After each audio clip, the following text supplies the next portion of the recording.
ยานั่นมันเหยื่อหลายปี หลายเดือนหลายอาทิตย์แล้วเอาไว้เผื่อสำรองไว้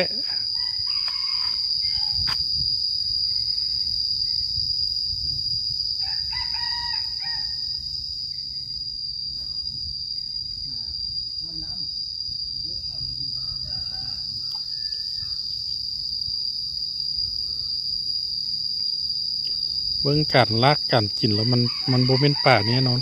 ยายคอยลากไปนะ เมียนเพราะว่าป่านี้มันก็นี่ไปสมกิน มื้อนั้นเวียนไปเวียนมาเวียนอ้อมคนที่ว่านั่นนะ มันสิเป็นแบบนั้นนะแต่เนี่ยมันคือว่ามันค่อยๆหั่นน่ะ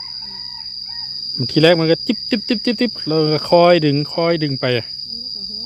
เมียนลักษณะแบบเนี้ยมันบปลูกกับกุ้งนี่แหละสองอย่างนี่แหละ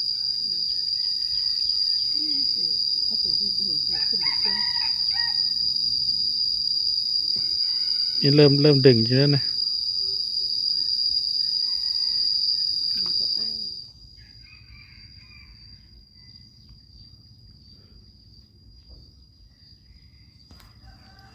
ย้ายมันคือดึงจากไหนล่ะ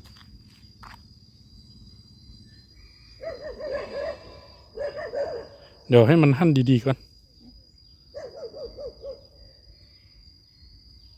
คือมีฟองขึ้นล่ะ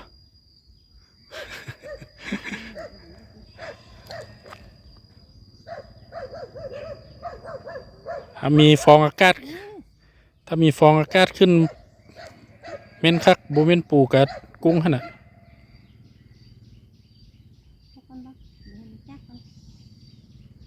เดี๋ยว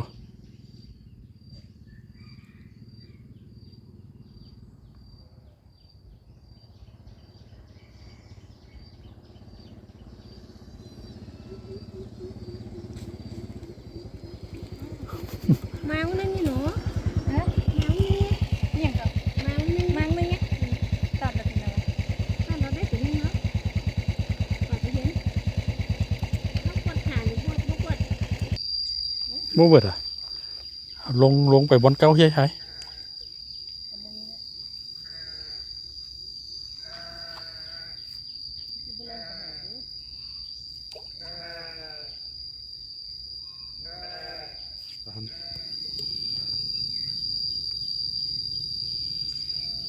ต้องติดเท่าไหร่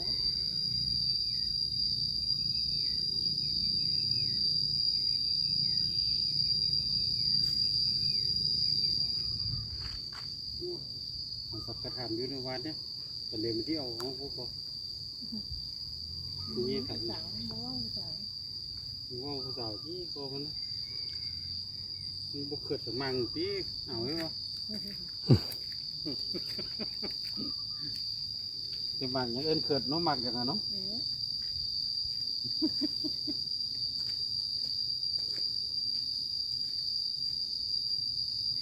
ไปอยู่ของท่านนั้น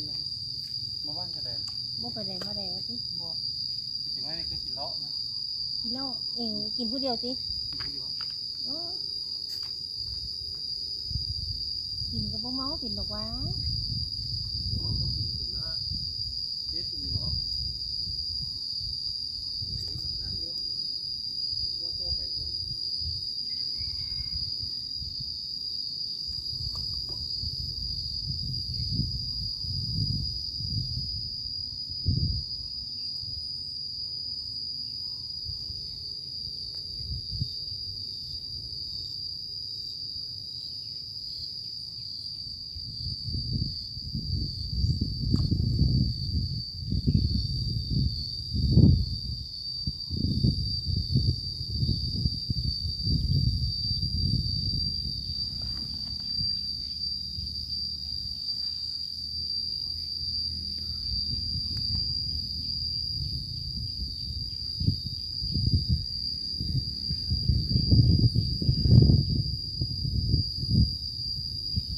เฮ้ยเจ้าลมแล้ว